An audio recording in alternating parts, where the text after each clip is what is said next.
प्रिय छात्रों, आज हम एक और क्वेश्चन देखेंगे कि किस प्रकार से ऋण पत्रों के शोधन के समय जनरल एंट्रीज की जाती हैं।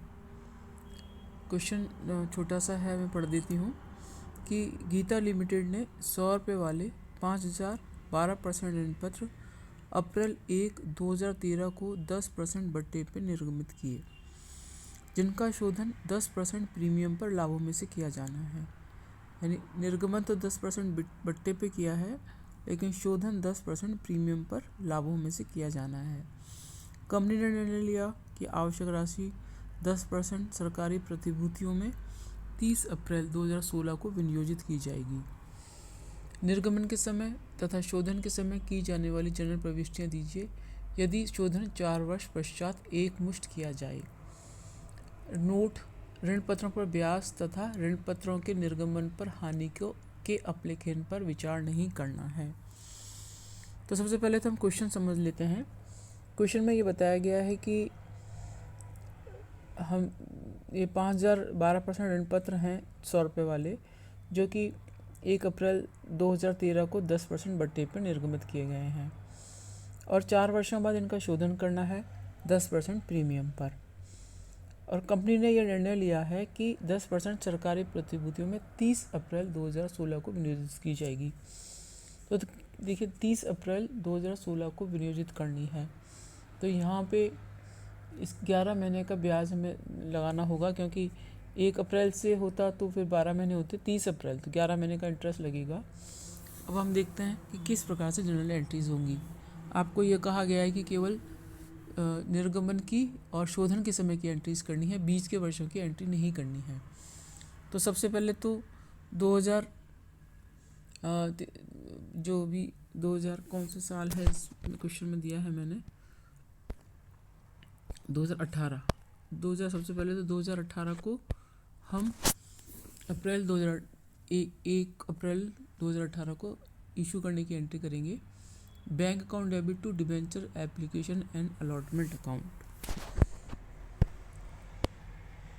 क्वेश्चन में 2015 को इशू किया गया। अच्छा, 1 अप्रैल 2015 को इशू किया है, तो हम एंट्री कर देंगे bank account debit to debenture application and allotment account. कितना? 5000 डिबेंचर्स हैं 100 रुपये वाले, तो 5 लाख हुआ, 10% डिस्काउंट के बाद 4,50,000। तो एंट्री हो गई bank account debit to debenture application and allotment account 4,50,000। अब दूसरी एंट्री है, देखिए बहुत इंपॉर्टेंट एंट्री है ये।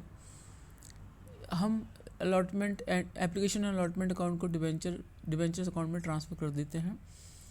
तो debenture application and allotment account तो हम 4,50,000 से डेबिट करेंगे। अब देखिए यहाँ पे दो बातें हैं कि एक तो हम 10% बट्टे पे इशू कर रहे हैं, यानी 5 लाख का 10% 50,000, और दूसरा हमें 50,000 प्रीमियम पर शोधन करना है।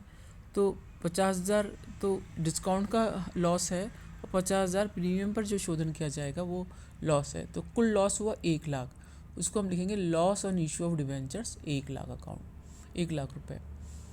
12% डिबेंचर एज इट इज़ आ जाएगा। 5 लाख के डिबेंचर्स थे और जो प्रीमियम हम देंगे रिडम्पशन पर वो 50,000 हम लिख देंगे। तो ये एंट्री बहुत इम्पॉर्टेंट है कि किस प्रकार से एंट्री करनी है कि क्यों किया हमने 1 लाख से, कि 50,000 तो अभी इशू करने पर लॉस है और 50,000 क्योंकि रिडम्पशन के समय में अभी तय हो गया है कि ये लॉस है, तो लॉस होना है, तो लॉस के लिए हमें पहले से प्रोविज़न करना होता है। तो जो 50,000 का लॉस होगा प्रीमियम पे भुगतान करने पर, रिडम्पशन करने पर, तो 1 लाख डेबिट कर देंगे और जो प्रीमियम और रिडम्पशन और डिबेंचर अकाउंट 50,000 के लिए हम एंट्री कर लेंगे। तो इस प्रकार से ये एंट्री हो जाएगी। Debenture application allotment account 4,50,000, loss and issue of debenture account 1 lakh, to 12% debenture account और टू प्रीमियम और रिडम्पशन ऑफ डिबेंचर। ये एक तरह से हमने प्रोविज़न बना लिया है। अब क्योंकि संभावित हानि के लिए प्रोविज़न भी बनाना है, इसके बाद ये तो होगी 2015 को 1 अप्रैल को एंट्री। अब हम चलते हैं कि इस क्वेश्चन में दिया गया है कि इन्वेस्टमेंट किया गया है। ये इन्वेस्टमेंट किया है 1 अप्रैल 2000 कौन सी अप्रैल को 30 अप्रैल को हम 2016 को 30 अप्रैल 2018 को विनियोजित की जाएगी। 30 अप्रैल 2018 को विनियोजित कर देंगे। कितनी राशि हम करते आ रहे हैं 4 साल में? 15% के बराबर की राशि। 15% कितना हुआ? 5,75,000। तो डिबेंचर रिडम्पशन इन्वेस्टमेंट देखिए, ये अप्रैल 30 को debenture redemption investment account to bank account 15% के 5 लाख का 15% 75,000 ये हमने इन्वेस्टमेंट कर दिए हैं। अप्रैल 30 को किए हैं। देखिए ये, चलिए इससे पहले हमें ये एंट्री करनी होगी surplus account debit to redemption debenture redemption reserve account. कितनी? ये मैंने आपको बताया था, पहले भी क्वेश्चन किया था कि 25% के बराबर लाभों में से करना होता है ट्रांसफ़र। 5 लाख का 25% होता है 1,25,000। ये हमने surplus account debit to debenture redemption reserve account transfer कर दिया है। और 15% के बराबर हमने इन्वेस्टमेंट कर दिया है। अब देखिए मार्च 31, 2019 को हम क्या एंट्री करेंगे, जबकि हमें इनका रिडम्पशन करना है। तो सबसे पहले तो हम जो इन्वेस्टमेंट है उनको बेचते हैं, उसके बारे में अपन ने देखा था क्वेश्चन। तो ये एंट्री हो जाएगी bank account debit to debenture redemption investment account. ये तो 75,000 का जो हमने इन्वेस्टमेंट किया है उसी को ही हम एंट्री करेंगे। अब देखिए यहाँ पे टू इंटरेस्ट अकाउंट, क्योंकि इन्वेस्टमेंट में हमें इंटरेस्ट मिलेगा। ये इंटरेस्ट किस प्रकार से कैलकुलेट किया है, क्योंकि 30 अप्रैल को इन्वेस्टमेंट किया था और मार्च 31 को 11 महीने होते हैं, तो 10% की दर से अगर हम कैलकुलेट करेंगे तो ये आएगा। देखिए ये बता रखा है 75,000 का इन्वेस्टमेंट किया है 11 महीने का 10% की दर से 6,875 ये अमाउंट आ जाएगा। इस प्रकार से ये इंटरेस्ट की भी एंट्री हो जाएगी।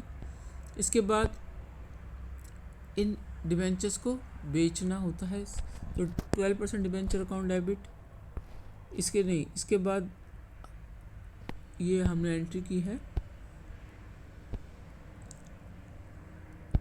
पेमेंट करने की डिबेंचर होल्डर्स को, उनको भुगतान कर दिया है, हमने शोधन कर दिया है। कुल राशि है 5 लाख की और 50,000 प्रीमियम पर रिडम्पशन करना था। तो ये टू प्रीमियम और redemption account debit to bank account 5,50,000 और 5,50,000, इस प्रकार से ये एंट्री होगी। अब हमारे जो डिबेंचर रिडम्पशन रिजर्व अकाउंट में हर साल हम 25% की दर से जनरल रिजर्व फ्री रिजर्व में से हम ट्रांसफ़र कर रहे हैं। तो 4 साल बाद पूरा एक हो गया 5 लाख के बराबर, तो इसको हम ट्रांसफ़र कर देंगे। अब इसकी ज़रूरत नहीं है। रिडम्पशन हो गया है debenture redemption reserve account debit to general reserve account 5 lakh रुपए। और इसी प्रकार से अब जो अंतिम वर्ष में 11 महीने की का इंटरेस्ट लगाएंगे हम। Interest on debenture redemption investment account debit to statement of profit and loss account. ये इसी साल का जो है इसको हमने ट्रांसफ़र कर दिया है statement of profit and loss account में। लास्ट पूरे वर्ष की लास्ट में एंट्री करनी है, जबकि रिडम्पशन करना है। तो ये इस प्रकार से हम अंतिम वर्ष में, जबकि हमें राइट ऑफ करना है चीज़ों को या शोधन करना है, उस सब की एंट्री करेंगे। और जो सबसे पहले डिबेंचर इशू किए गए थे उसकी एंट्री करेंगे। देखिए इसमें से ये मैंने सारी एंट्री बता दी है आपको कि किस प्रकार से इन्वेस्टमेंट। ये देखिए ये वाली एंट्री ये हमने बेच दिया था, जो मैं कह रही थी कि पहले हम बेचते हैं तो bank account debit to debenture redemption investment account, ये हमने 75,000 वापस, ये इससे पहले हमने ये इन्वेस्ट किए थे। ये दिया हुआ था क्वेश्चन में कि अप्रैल 30 को करना है, तो 30 को हमने कर लिए। उसके बाद जब रिडम्पशन करना होता है तो उससे पहले हमने इसको बेच दिया। तो बैंक अकाउंट डेबिट टू ये इन्वेस्टमेंट 75,000 से ही होगी। बाकी ये इंटरेस्ट जो हमें मिलेगा 10% की दर से 11 महीने का मिलेगा, क्योंकि अप्रैल 30 को किया है। तो ये हमने बेच दिया, पहले हमने इन्वेस्टमेंट किया। सबसे पहले हम देखते हैं, बार बार मैं वापस समझा देती हूँ।